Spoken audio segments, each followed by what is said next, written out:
আমার এমন বান্ধব হবে নাই, কার কাছে যাই আর প্রাণ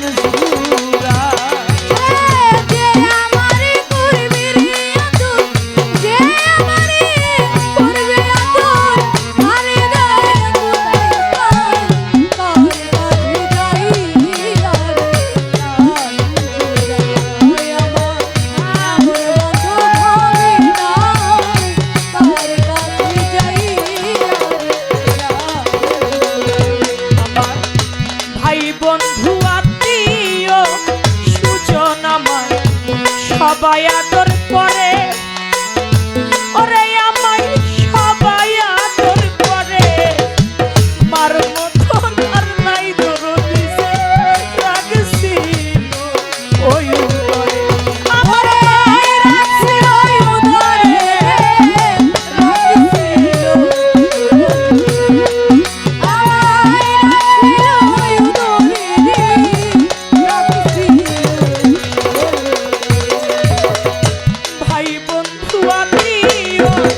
সুজন আমার সবাই আদর করে, আমারে সবাই আদর করে, মার মতন আর নাই দরদি যে রাখছি করে। আমি তারপরে ভাবিলাম যারে,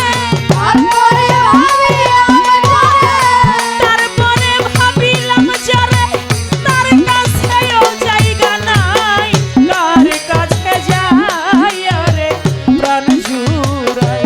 আজ আমার আশরাফ জানব হবে নাই, কার কাছে যাই আরে প্রাণ জুড়াই।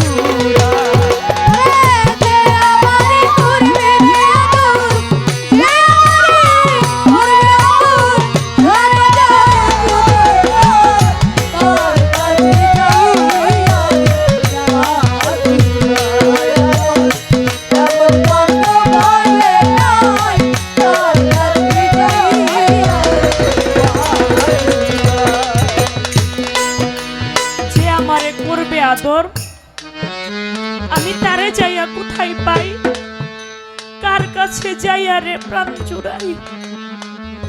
ভাই বন্ধু আত্মীয় সুজন আমারে সবাই আদর করে, আমার মার মতন আর নাই দরদি যে রাখছিল উদরে। তারপরে ভাবিলাম যারে তার কাছেও জায়গা নাই, কার কাছে যাইয়া রে প্রাণ জুড়াই। জগতে খালা বলেন, ফুপু বলেন, চাচি বলেন, মায়ের সমান জগতে কেউ হইতে পারে না। মা মারা গেলে আশেপাশের প্রতিবেশী চাচিরা এসে বলে, তোর মা মারা গিয়েছে, কি হয়েছে? আমি তো আছি, তুই আমার মা কইয়া ডাকিস। মায়ের পেটের খালা, মায়ের বোন খালা আসে, তোর মা মারা গিয়েছে, কি হয়েছে? আমি তো আছি, তুই আমারে মা কইয়া ডাকিস। ফুপু বলে আমারে মা কইয়া ডাকিস।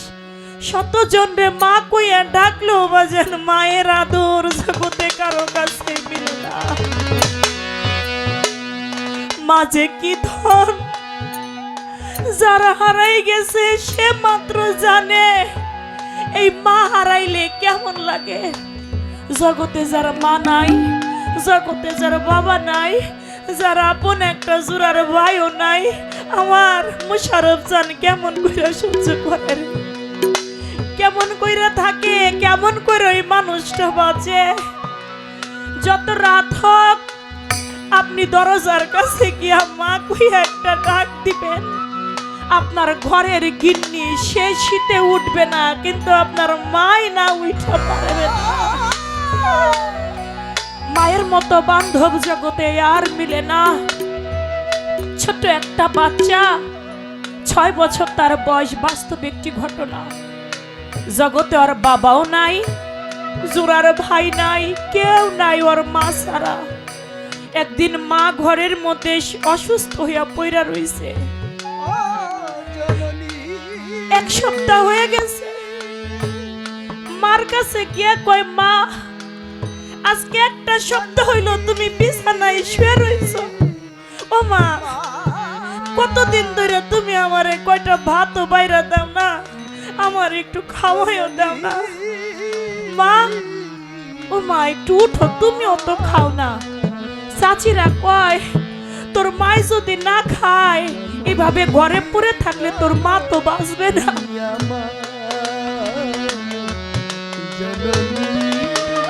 তোর মা তো বাঁচবে না, তোর মার একটু খাওয়া যেমনি হোক। ছেলেটা তো 6 বছরের, তেমন বুঝে না। ও মা, তুমি নাকি না খায়া থাকলে তুমি মরে যাবা। মারে, তুমি যদি মরে যাও, আমার ভাই নাই, বোন নাই, আমি কার ছায়ায় গিয়ে দাঁড়াবো? মা, মা তুমি আমার আগে মরে যাও না। আমি তোমার জন্য আমি খানা আনতেছি মা, আমি তোমাকে খাওয়াবো। মা, আমি তোমার ছাইরা থাকতে পারবো না। মা, তুমি আমার আগে মরো না। বাজারে গেছে, একটা রুটির দোকানদার রেখিয়া কয়, ভাই আমার মা কতদিন হয় কিছু খায় না, আপনি আমার একটা রুটি দিবেন, আমি আমার মায়েরে খাওয়াবো। আমি আমার মায়েরে খাওয়াবো। কয় ভাই দেন না একটা রুটি। দোকানদার মনে করছে ও রুটিটা নিয়ে হয়তো নিজেই খাবে না কি করবে, দোকানদার রুটিটা দেয় নাই।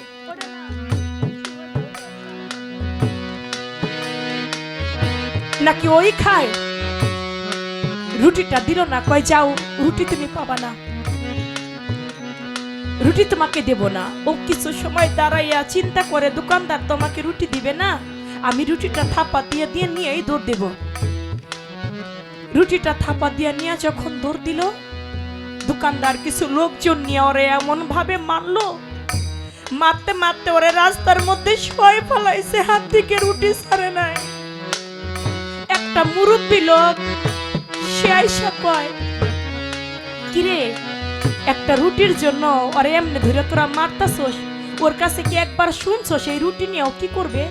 কয় না, ও বলছে ওর মা নাকি না খায়া রইছে। পুলা পানুরা তো মিথ্যা কথা কয়, মিথ্যা কথা কইয়া হয়তো রুটি নিবে, এজন্য ওরে দেই নাই। কয় বাবা এই রুটির কত দাম? রুটির দামটা মুরব্বি দিয়া ওই ছেলেটাকে নিয়ে যাইতেছে। কয় কি হয়েছে তোমার মা? বলে আমার মা আজকে কয়েকদিন ধরে অসুস্থ, বিছানায় শুয়ে রয়েছে।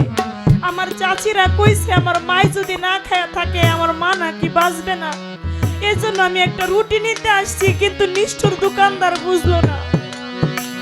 কয় চলো তো দেখি তোমার মারে। দরজার কাছে ডাক দিয়া কয়, মা জননী,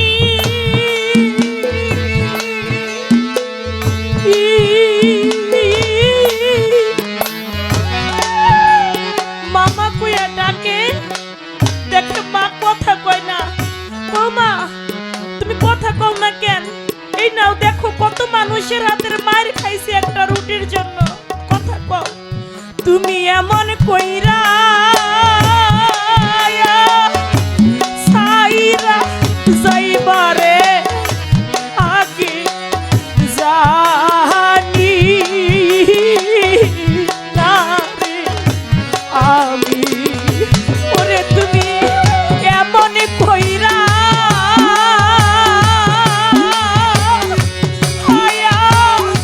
সাইরা যাইবারে আগে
কইয়া ডাকে, দেখে মার কথা কয় না।